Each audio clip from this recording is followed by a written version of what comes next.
Good morning.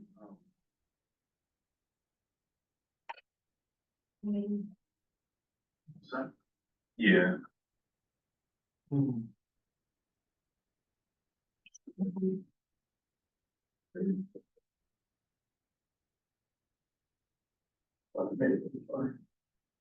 Had to take out 90 for the vet this morning. Did you have a good holiday? Yes. So it's like, You're going to be. you know, I'm not going for to. holidays, you have families there? The city? Or, they, no, they're just outside of How Cleveland. big? So they'll have them. Yeah. In the front seat, in the back seat, up like all. Oh, yeah. It's like, trying to get in my lap. Keep going. I love that area. Hi, how are you? Good. I'm glad I was looking for that. Already so much to say.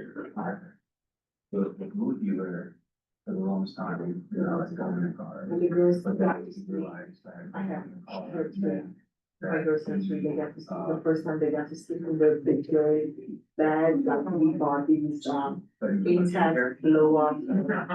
Jumping in, he's like. Yeah. I bet that was a part of it. Yeah. Last time you were there, they were still, it was just their first. That was interesting. But not really, because they were not. Yeah, in it, but I was like. I think it has to go, even though it's not good.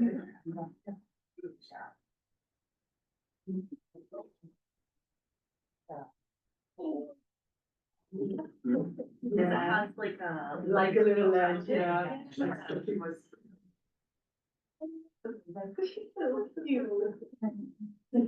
And it takes up such a small space because you push the air around, but it's further out. Exactly.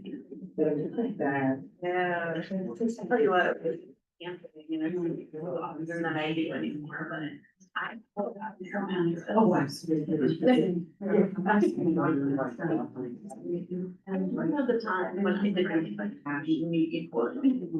Remember? There's no time. I didn't. Right. I really want to remember. I always do it there. It's just the job that I was doing. Because it was on a bill like, headed toward. You go down. Right. More, but it was like 5 minutes. We went to, we got it on the place down. Pretty much. We saw that. We're in the end, our Remember? Oh, yeah. Remember the part of the report. Okay, report. Like this. Okay. You got place with me, you didn't. So, some of that goes, you know what? Yeah. But I think it's like, yeah. It's like, it's travel. Like, yeah, I need to get, I have to be part of that. That's the one. Because the flooding that came down, I had a river. Okay, here's a first layer, and then I put it in. So, April. Yeah. Yeah, that's why we went, like, when there's snow, we went to the families, they had a family. And they had a girl one time. All right, good morning, everyone. It's still morning. Hope everyone had a really great weekend. Hopefully, you got to spend lots of time with family and enjoy the sun before it starts to rain. If you don't know who I am, my name is Chris. I run Precision Leverage Solutions. Adrian was supposed to teach us today. She had a family emergency, or not emergency, but an unexpected family event. So I told her that I would step in. Today we're gonna go over some stuff about G Suite, Google, Google Calendar, to kind of help you optimize your Gmail and your Google Calendar. So don't mind my email. I haven't used it since, well, it says June 20th, but I haven't used this in a long time. Basically since the fall of 24. So for today, if you have your computer with you, you go ahead and sign into Google. If you don't know how to do that, we can break it down even more, where you just go into the top right-hand corner of Google and you click sign in. Obviously, you enter your KW email address and your password, and then make sure that your Google workspace says Keller Williams at the top. And that's how you know you're in. So Gmail settings and functionality. Once you're in, let's talk about templates. So what we're gonna do is we're going to come up here to the cog, the little settings cog. And then we are going to click see all settings. So this is where you should be at right about now, okay? And so when you're in here, you're gonna wanna go to advanced and enable template. Okay? Click save changes.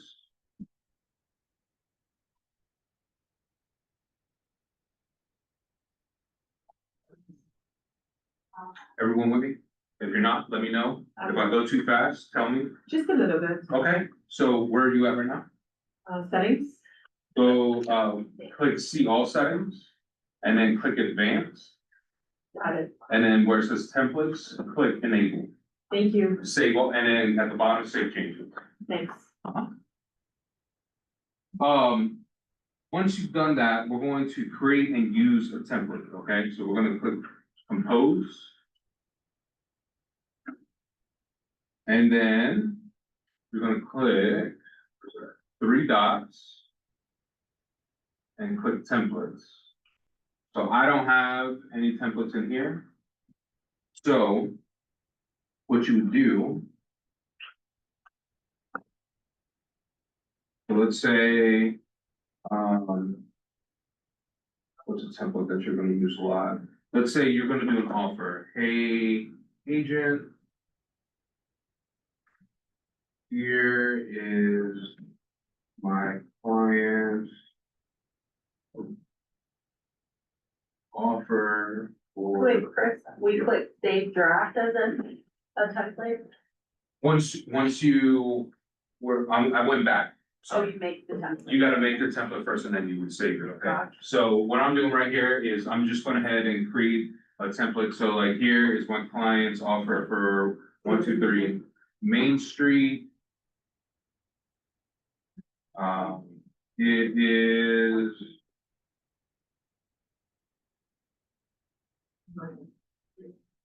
purchase price. Let me see if this works. You can. Balances. Zero.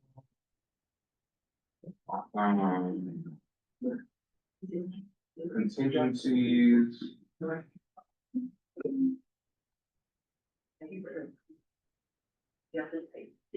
WB9. And we'll say.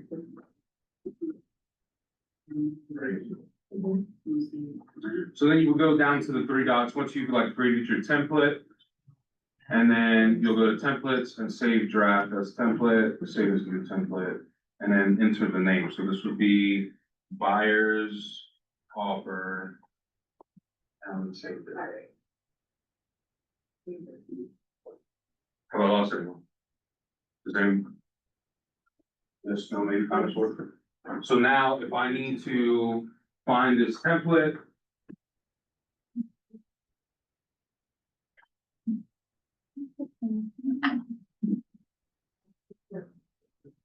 I can click it. And then it's already populated it for me.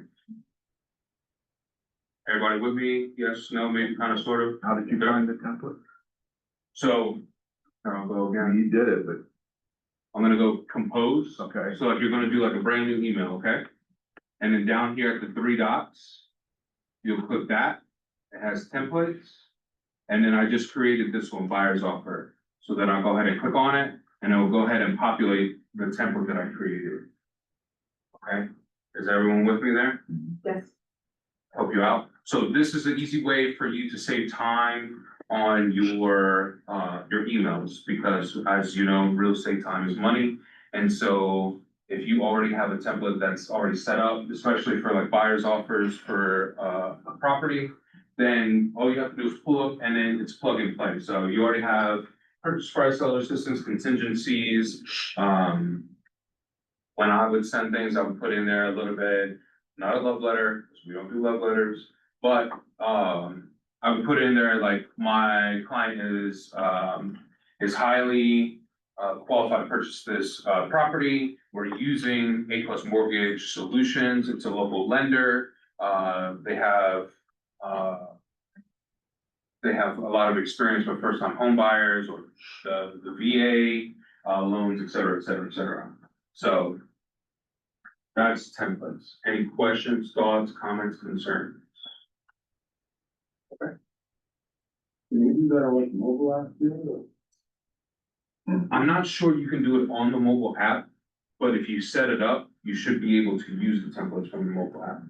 I don't think you can set up the templates in the mobile app. I think you're just making phone calls and then installing signs anyway, aren't you?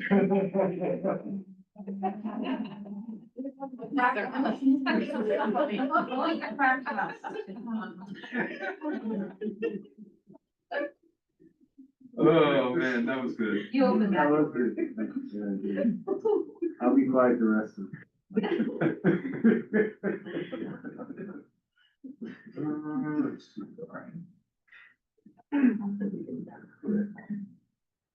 all right.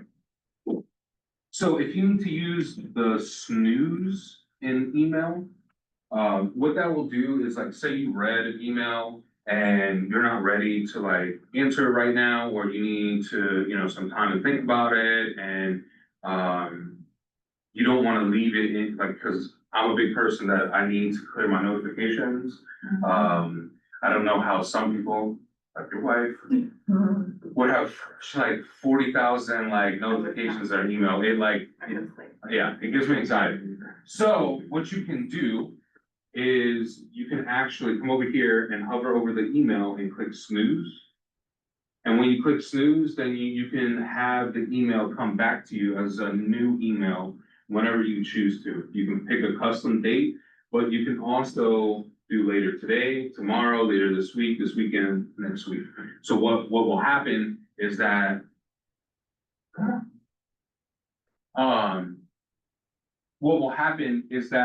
that email that I just read will be resent to me as a new email that I can read at a later time, so I can have the bandwidth to actually think about it. Anybody have any questions about that? It's pretty good. So to clarify, it resends it, it doesn't just put a reminder. No, it'll repopulate it into your email. There, Um, top of list. Yep. So that way, when you have the capacity to think about it, then it's right there at your fingertips. Okay? One of the more simpler tasks is to start an email. So if you click right here, it says not start, I click it, it's start. And what that does is it puts it in this little box of all of the items that I have started. So these are like your important emails that you want to come back to, or let's say that for a transaction, there were some important details about an estate in there that you needed to hold on to, but you don't really, you don't have a place to put it. Now, there's other places, like I've already created folders here of what like I organize things, and I can show you how to do that as well. But this is just a real simple way, start, so like you can go right back to it in the start section of your. Does it move it there, or does it Yep. leave it in the inbox and? It leaves it in the inbox and it's starred. So that way, like if you have like 5,000 emails, you have it starred, so it go ahead and it puts it in this category as well. Just like it does like the junk drawer and all the other stuff. Let's go back to inbox. Let's talk about turning emails into tasks. So let's say that you got an email, it says, hey, can you do this, this, and this by such and such date, okay? So what we're gonna do is we're going to hover over the email and where is it? Clipboard, check.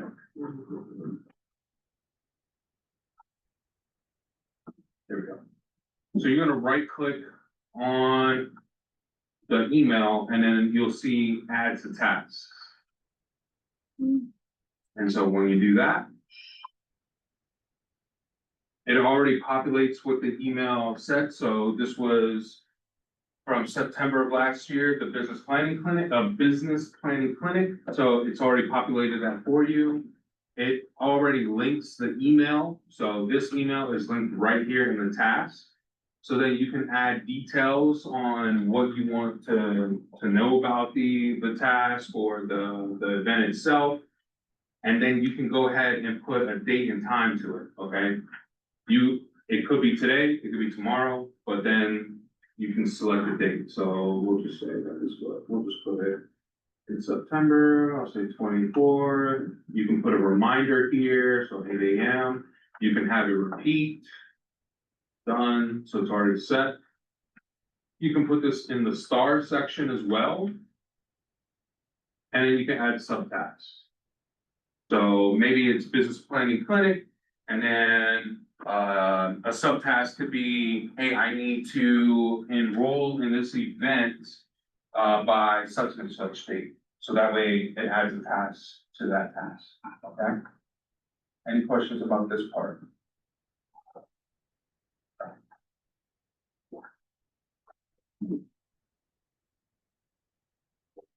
So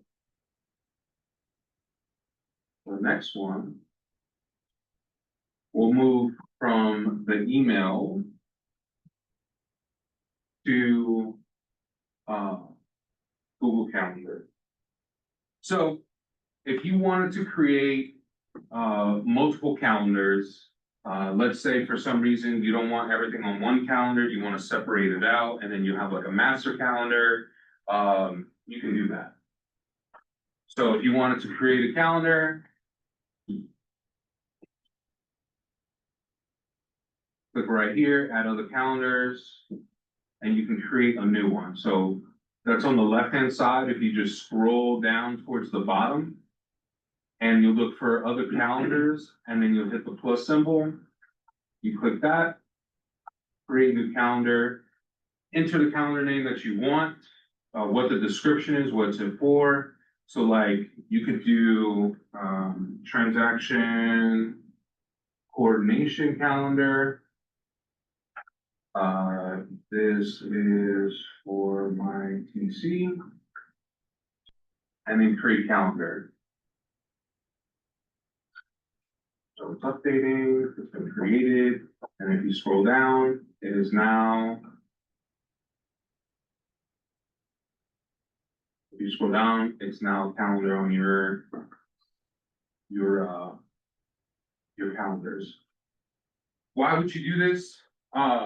So if you had a master calendar and you don't want someone to have access to your master calendar, you can separate your calendars out. So for example, like if you had a TC calendar, you have your TC can populate all of your important dates on the TC one, so it doesn't necessarily affect anything on your master one. And then on top of that, you can have it populate on your master. All right, so right now I'm looking at every single calendar right now, but if I only wanted to look at the TC one, I would just have the TC one selected, okay? This is very much helpful when you have a lot of things on your plate. So when all of you become cappers and top producers in the brokerage, which should happen over the next 6 months, I don't see why that couldn't happen.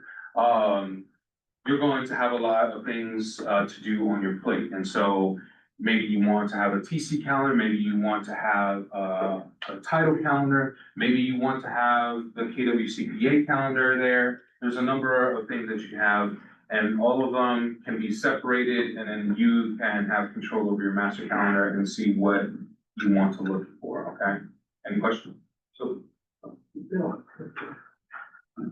Kris, that work. go ahead.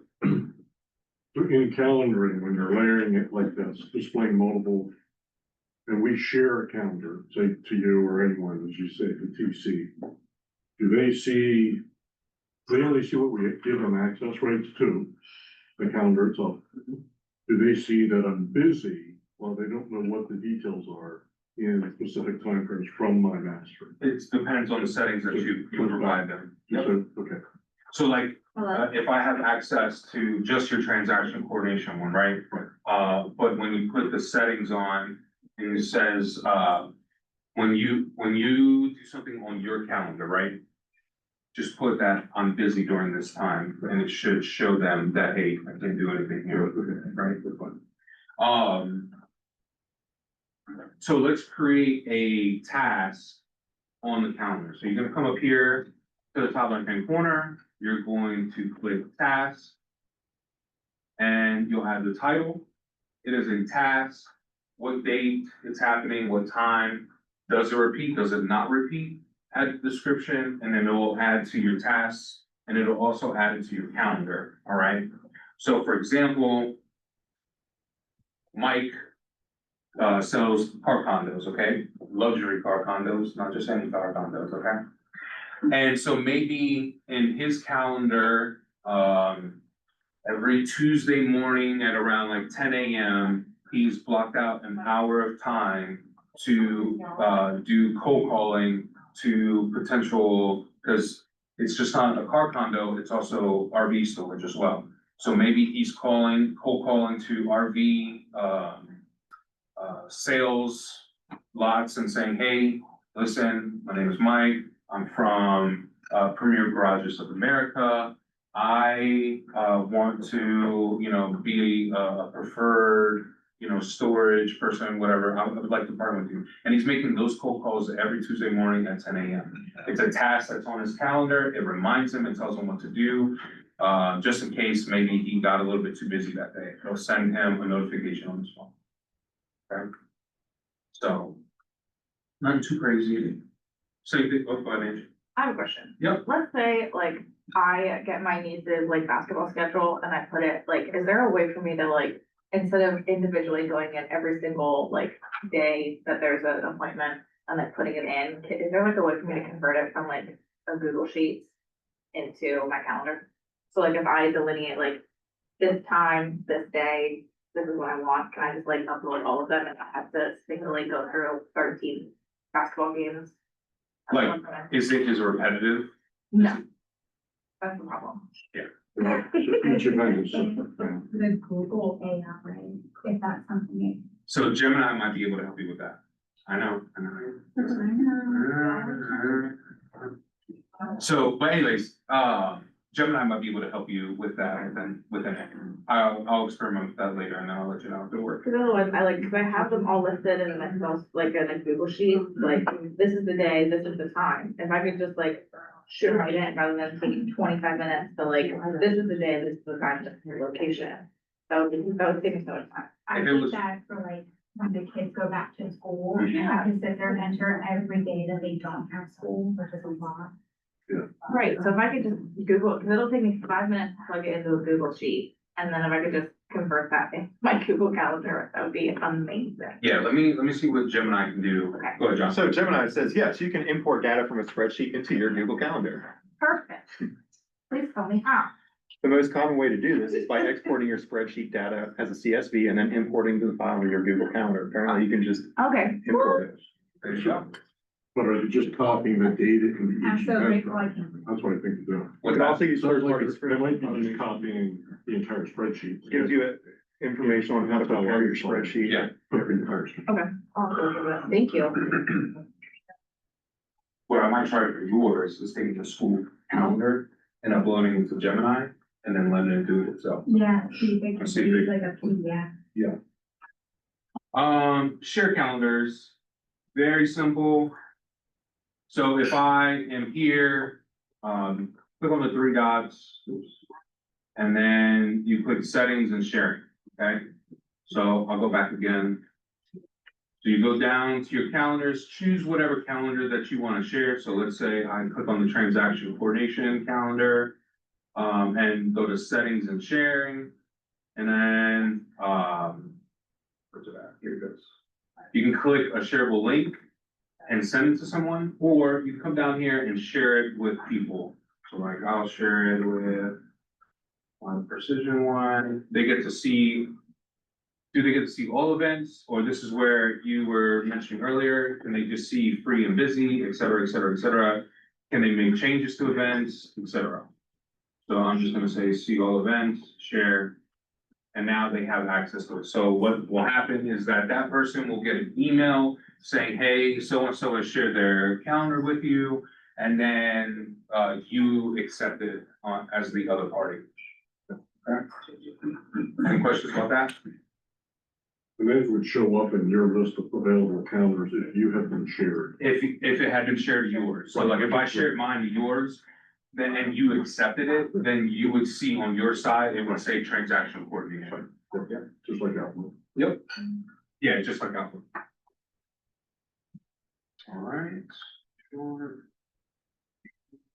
If you, this one's pretty simple, so like if you have like an event, okay?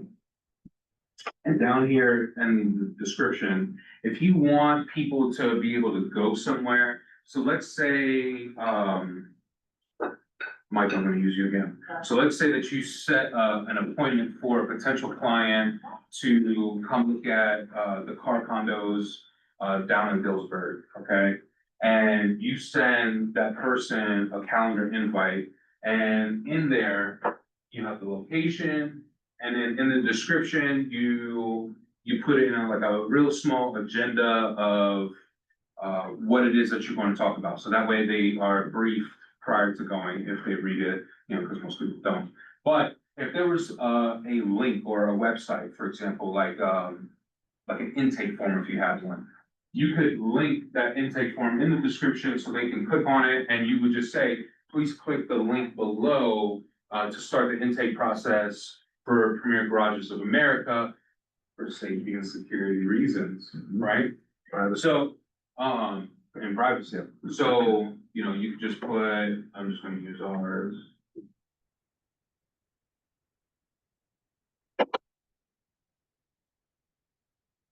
This is our website, and then what I would do is just click on it and insert it. And so now the link is in there. So when they receive the invite on their end, they have a description of what the meeting is gonna be about, and they are prepped with a link that they can do an intake form. It'll take them to your website. For agents, you can link it to your KW website. You can put a link to your app. So that way you have control over what they're looking at and you can see what they're looking at. If you have other websites and applications, so like I know Damaris has one that she uses that she brought over from another brokerage. And that one, I think she pays like $20-something a month for it. And she can see everything that the person is doing inside of her software. And then it uses AI to kind of narrow it down for the client. So you could insert that link in there, whatever it is that you wanted, you could put in. For like Angie, it could be like the mortgage application app link, so they can get started, all types of. So that link is just to a questionnaire. Whatever. Yeah, but assuming it is. Yep. I guess they would have to, save it as a PDF and then send it back as an email, or is there a way for that to? No, this is for anything that's online. So for example, let's say you had like for you, like say like a Google form, right? Yeah. So this link would go to the Google form for them to fill out like their name, their phone number, email address. Create the Google form. Mm-hmm. Okay. And so this. Put a hyperlink. That could be the hyperlink, yep. Yep. Okay. So that way you have an idea of who you're meeting. I'll have to and talk then- with my marketing company about creating a Google form for that. I think, let me get Michelle on the line. Yeah. I think we can do something with that. But yeah, but it doesn't even have to be a Google form. We can create something else, something that's linkable. So like, for example, for you, what you ask on the phone, you can also ask online. So like, Yeah. what kind of assets are you looking to Secure. secure? Yeah. that they may not want to talk over the phone because privacy and security, right? So anyways, that's links. What else? And then like Zoom meetings, things like that. What's nice about Google is that if you want to do like a Google Meet, you just click it and then it automatically creates a Google Meet for you right there within the event or the invitation that you're sending out. I use this a lot for our meetings because one, it's free. Two, it's very convenient, you know, it's right there. We get on a Google Meet and we can have our, you know, we have a monthly TC meeting that we have. So our event is always running and we have a Google Meet right in the event calendar. So, any questions about that? That is pretty much all I have. So quick recap is that if you need to set up templates in your Gmail for the tasks that you do a lot. So introduction email to your client, that could be a template. Obviously the purchase offer, that could be a template. Any kind of like listing intakes, if you're working with sellers and you already have like items that you want to attach to an email, all that can be saved on there, it can be sent out, okay? To really save you time from having to create those over and over and over again, okay? If you have an important email that you want to save for later, don't want to get rid of out of your inbox, make sure that you star it. It'll categorize it for you. You go back later for it. If you want to see that email come, go ahead, John. I was just gonna say another 2 cents on that, Yeah, yeah. because I am very much one of those people that is extremely addicted to their email. I mean, I'm constantly checking to see if I have new emails in there, like every other 5 seconds or something, right? What I've learned to combat that is to create labels. Yep. And just create folders and stuff them in those as well, so they're a little bit organized versus just starring everything. So they're a little bit of organization and then adding a time block to your calendar to review your email that you need to get back to, and then they'll be stuck in those folders. That's a good idea, thank you. So, because John brought it up, and I know I was gonna touch on, but I forgot. So what John is saying is stuff that I already created over here on the left-hand side when I was doing TC on a full-time basis. And this could help you as an agent as well, okay? So if I click on one of these labels, it has every email that's associated with the property that I was working on. So that way I can click on it and I can go back and I can say, you know, here was HUD discrepancies, we're working on it. You know, utility information. Here it is, I have it saved. So the way you create a label is, It's just the plus. yeah, there we go. Thanks, John. Mhm. So to create a label, go here to labels, click plus, enter. So let's just say 123 Main Street. And then you can create the label like that. If you had, let's say, for example, that I wanted to put this on a subcategory under Matt Madden, right? So if I create this, I can go to Matt.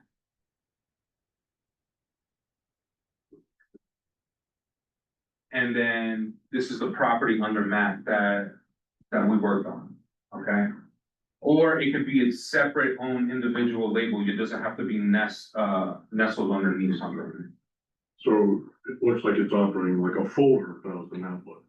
Yes, it's a little different than the folder because I do very much love the Outlook folders. Because with folders, you can have the email come directly to that folder. With this one, it's very much, if you wanted an email to come into that folder, you have to move it. Right. I think it's like forwarding. So you'd have to go in and set up either from that email address, or if it has this specific label, like 123 Main Street. 123 Main Street on there, whatever, it would go in there. It's not as user-friendly as Outlook is with the folders, but it's very similar as the folders are. Okay. As an Outlook user, sounds like you know it also. Mhm. What features does Google offer Outlook this time? I think it's more the other way around. All the way around? Because I like, so for example, for Outlook, if you wanted to send like a batch email to like 200 something people, right? In Outlook, it's very much easy to save that group, and then you just click that group and it just sends it. Google is not like that. Oh, good. So, that's probably the one thing I miss from Outlook, is that. Any other questions, thoughts, concerns? How long do you keep a folder once the contract is done? So, for us, it's, very much 7 years, but I don't keep it in my, like this, like I said, I haven't used this since fall of 24, so that's why everything kind of looks messy. But what I do is I clean out those items. You can save these folders as a file. Okay. And then I have a drive, like I have a 1 terabyte drive that I put everything in there, and it just stays in there. So if I were to ever need it for whatever reason, if there was ever like a lawsuit, like down the line, or some kind of legal challenge or something like that, I have everything there. So if I'm working with you as my TC, should I still keep it, or are you gonna have it for 7 years anyway? So what I would, not thinking as your TC or your preferred vendor or anything like that, just giving you sound advice. Okay. Anything that you work on that may be potentially legal, this is not even real estate related, Okay. anything, Okay. IRS, anything that has any kind of implication, 7 years, okay? Okay. For you and your personal record keeping, okay? Well, yes, anything that we touch, we keep, and it's on a server and it stays there forever. So like all of your transactions that if you work with us on, it's on a server, I have it, it will be there forever, and then I can go back into our CRM and I can pull up your transaction and I can see all of the documents, I can see all of the communication that were sent out.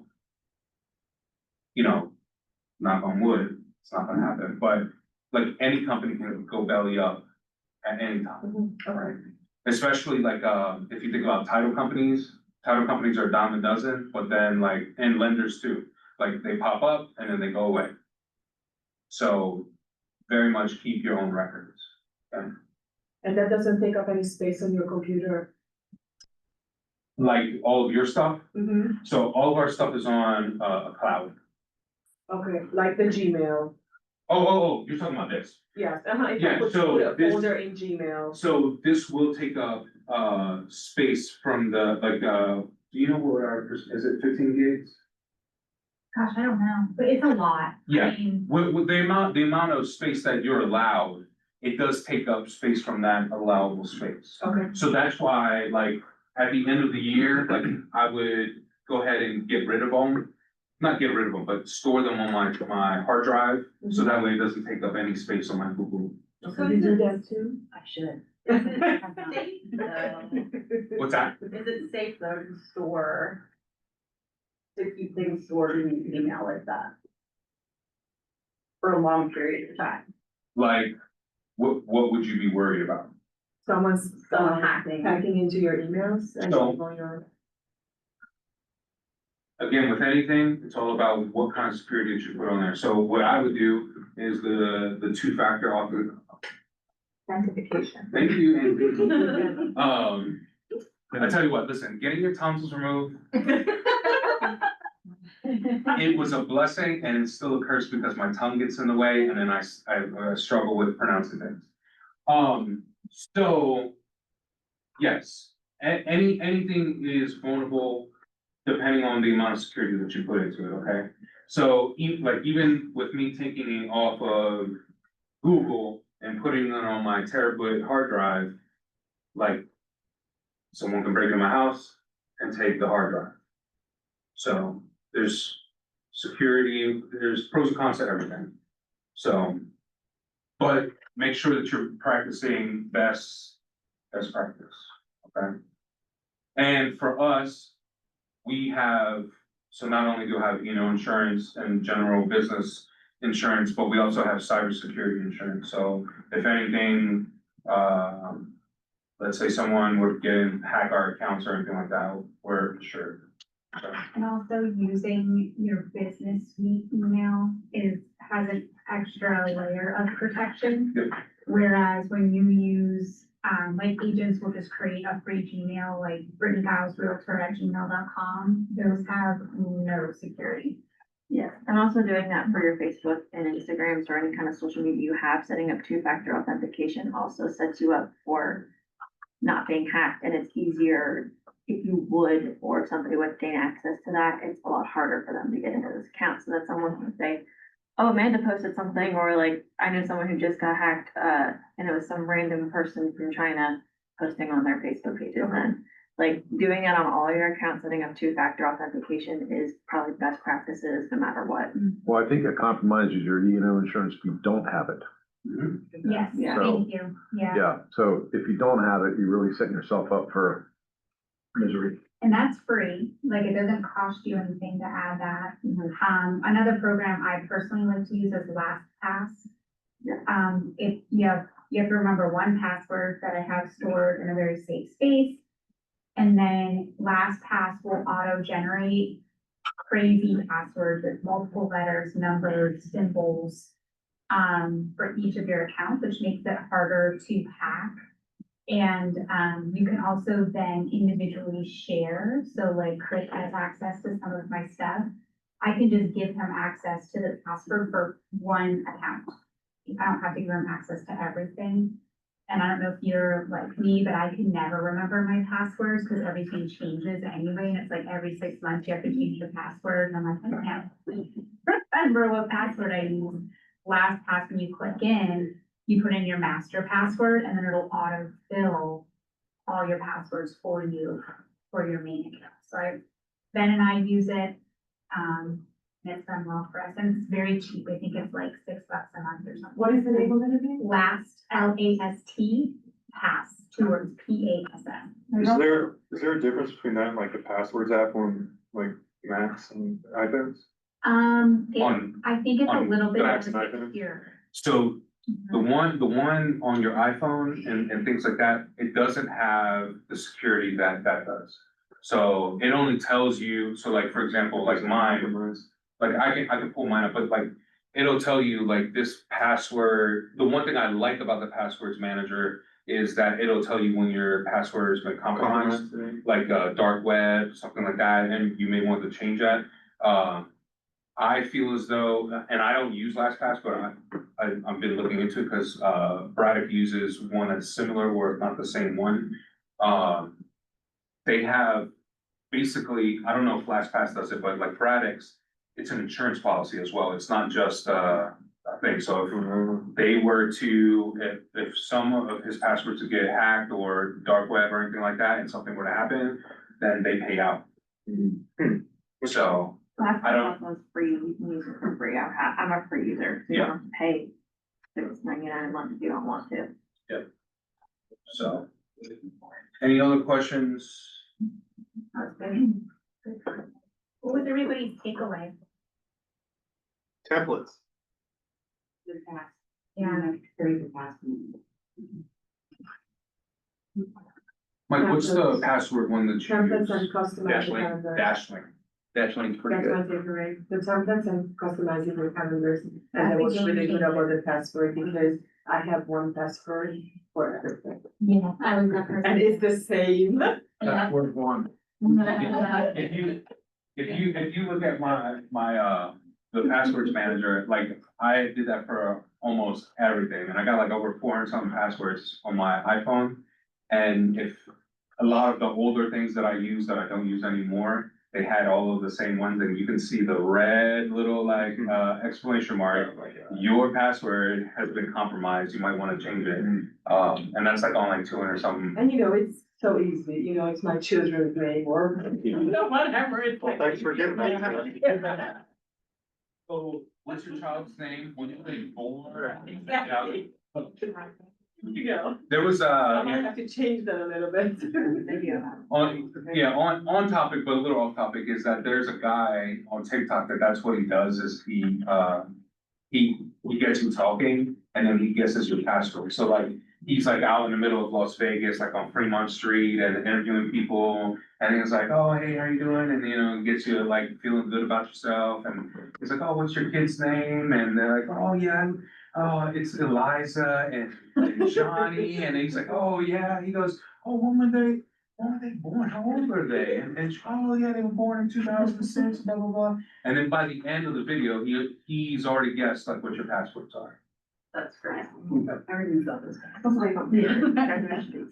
Exactly, and that too. So, well, that's all I have for you. So I don't wanna, take any more of your time. Brittany is up next. I'm up at 12, so if you need restroom, food, phone call, email, break, go ahead. I'll get it set up. Yes, my base password, all of my changing passwords are just like very minute. Which I really like, I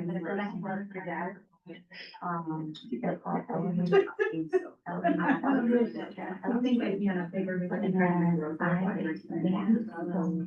So like, I use like the name of people, there are some, because I have a number of things, like I said. Like letters, numbers, and symbols. Because obviously you have to, that's one. All of mine start out like a name of someone, like this is where I need the number, and so obviously that's like, you're there for the name, like, I brought up thing, and it's like a list of 8 numbers that I've memorized, and it has no relevance to literally anything. Like, You don't have to go in and read it. No, they just send it, they send you one every day. And do they like, customize it to like, be for you, or do they send it out to like a bunch of people who? So when you go on their site, it's. So I can't use my birthday, I can't use our anniversary, I can't use my husband's birthday, they're all too easy, like, my birthday is 1/1. So like they're. I feel like. Well, you can use zeros though, but then our anniversary is like Right. 1001. And everything expensive can be. So it's editable. So like birthdays have to be. Oh, and like put your logo. Because it's not.